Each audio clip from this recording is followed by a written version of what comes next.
Добрый день, дорогие друзья! Группа компании Силков приветствует вас. И сегодня у нас в гостях автомобиль Ford Fusion 2006 года выпуска. Приехал к нам на ремонт рулевой рейки. Жалоба владельца на то, что у него она течет и гидроусилитель не работает.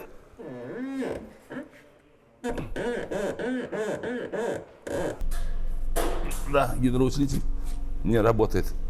Руль тяжело вращается. Жидкость вспенилась гидроусилителя. Видимо, ее, наверное, никогда не меняли. Но вообще состояние подвески удручающее. Болтается все. Стойка кончилась, из нее масло выплеснулось, вытекло сюда наружу. Тормозов тоже практически нет. Суппорт работает очень плохо. Пыльник здесь тоже что-то течет. По-моему, какой-то сальник. Здесь тоже амортизаторов нет. Стойка не закручена. А так все нормально.